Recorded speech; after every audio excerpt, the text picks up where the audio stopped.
انسان جو اپنے بیٹے کو وصیت کرتا ہے وہ اس کے تجربات کا نچوڑ ہوتی ہے اور کمال محبت کے ساتھ اس کی سراسر بھلائی مقصود ہوتی ہے، اور باپ وہ وصیت اپنے بیٹے کو کرتا ہے، اور یہاں وصیت کرنے سے قبل کتنے پیار بھرے انداز میں، یا بنیا، اے میرے پیارے بیٹے، احفظ انی اربعن و اربعن، میں تمہیں 4 چیزیں بیان کرتا ہوں اور 4 چیزیں اس کے ساتھ جڑی ہوئی ہیں، تو یہ 8 چیزیں تم یاد کر لو۔ لا یضرک ما عملت معہن، اگر یہ تیرے عمل کا حصہ بن جائیں تمہیں زندگی میں کبھی نقصان نہیں ہوگا، زندگی میں تم شر سے بچے رہو گے، برائی سے بچے رہو گے، نقصان سے بچے رہو گے، تمہارا باطن تمہارا ظاہر اچھا رہے گا اگر ان 4 چیزوں کو 4 چیزوں کے ساتھ جوڑ کر کے اپنے عمل کا حصہ بنا لو۔ فرمایا ان اغنى الغناء العقل، سب سے بڑا غنا، سب سے بڑی دولت مندی، سب سے بڑی ثروت عقل ہے۔ اگر کسی کو عقل کا رزق دیا گیا ہے تو وہ سب سے بڑا دولت مند ہے۔ اگر اس کے پاس مال و متاع بہت سارے ہیں لیکن بے وقوف ہے تو وہ دولت مندی نہیں ہے۔ وَأَكْبَرُ الْفَقْرِ الْحُمْقُ، اور سب سے بڑا فقر اور سب سے بڑی محتاجی جہالت ہے۔ سب سے بڑی دولت مندی عقل ہے، اور سب سے بڑی غربت، سب سے بڑی غریبی اور سب سے بڑا فقر اور محتاجی بے وقوفی ہے۔ وَأَوْحَشَ الْوَحْشَةُ الْعُجْبُ، اور سب سے بڑی وحشت تنہائی عجب ہے، خود پسندی ہے، اپنے آپ کو دیکھنا کہ میں بہت کچھ ہوں۔ جو شخص اپنے آپ کو دیکھتا رہتا ہے اور وقت اپنے آپ کو ہی لوگوں کے سامنے پیش کرتا رہتا ہے بنا سنوار کے، وہ تنہا ہو جاتا ہے۔ لوگ اس کی ان خوبیوں کا بھی انکار کر دیتے ہیں جو خوبیاں واقعتاً اس کے اندر موجود ہوتی ہیں۔ اگر پاؤ ہے تو اپنے آپ کو سیر نہ بتاؤ، لوگ پاؤ کا بھی انکار کر دیں گے۔ تو جو جس حالت میں ہو وہی حالت لوگوں کے سامنے ہونی چاہیے، بلکہ اس سے اگر کم ہو۔ شیخ سعدی نے ایک بڑی خوبصورت بات لکھی کہ تم برے ہو لوگ تجھے نیک سمجھیں یہ بری بات ہے، لیکن تم نیک ہو اور لوگ تجھے برا سمجھیں تو کوئی فرق نہیں پڑتا، تم اللہ کی نظر میں نیک ہو۔ اس لیے تم اگر سیر ہو اور لوگ تمہیں پاؤ سمجھے تو کوئی فرق نہیں پڑتا، لیکن اگر تم اپنے آپ کو پیش کر رہے ہو تو لوگ تمہاری اس حیثیت کا بھی انکار کر دیں گے جو تمہیں حاصل ہے۔ وَأَكْرَمُ الْحَسَبِ حُسْنُ الْخُلُقِ، سب سے اچھا جو حسب و نسب ہے وہ کیا ہے؟ میں فلاں ہوتا ہوں، میں فلاں ہوتا ہوں، میں فلاں کا بیٹا ہوں، فلاں قبیلے سے میرا تعلق ہے، میرا باپ بڑا امیر کبیر تھا، اپنا حسب نامہ اس طرح لوگ پیش کرتے ہیں، مجھے جانتے ہو کہ میں فلاں ابن فلاں ہوں۔ سیدنا علی المرتضیٰ فرماتے ہیں بہترین جو حسب ہے جو آپ پیش کرتے ہیں وہ کیا ہے؟ حسن الخلق، تمہارے اخلاق کیسے ہیں، تمہارا خلق گواہی دے گا کہ تم اچھے خاندان کے چشم و چراغ۔ مشکانست کے خود ببوئت نہ کہ عطار بگوئت، فارسی کا ایک مقولہ ہے کہ خوشبو وہ ہوتی ہے جو خود بتائے کہ میں خوشبو ہوں۔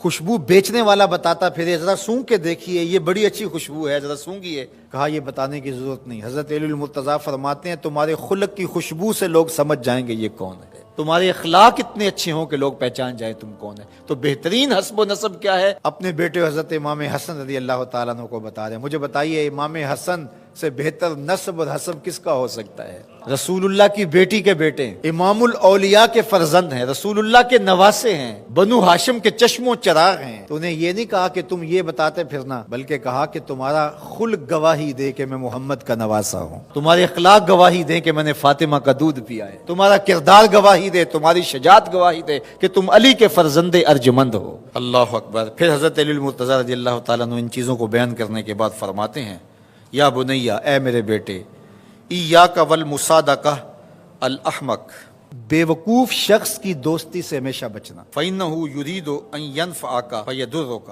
وہ دل سے چاہے کہ تمہیں نفع پہنچائے لیکن اپنی جہالت کی وجہ سے، اپنی بے وقوفی کی وجہ سے تمہیں نفع نہیں پہنچا سکے گا، تمہیں نقصان پہنچا دے گا۔ کہا جاتا ہے کہ بے وقوف دوست سے دانا دشمن اچھا ہے، تو وہ اسی قول کا مفہوم ہے۔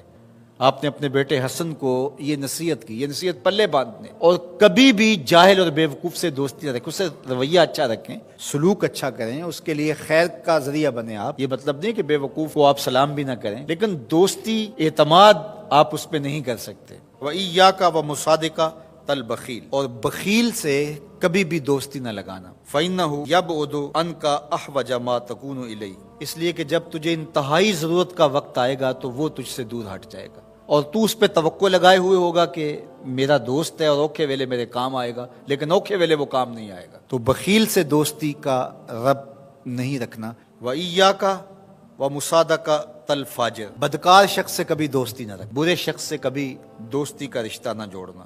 فَإِنَّهُ يَبِيعُكَ بِالطَّافَةِ، جو فاسق و فاجر ہے، برا شخص ہے، بدکار ہے، اس سے دوستی نہ رکھنا، اس لیے کہ وہ بہت تھوڑی قیمت میں تجھے بیچ دے گا۔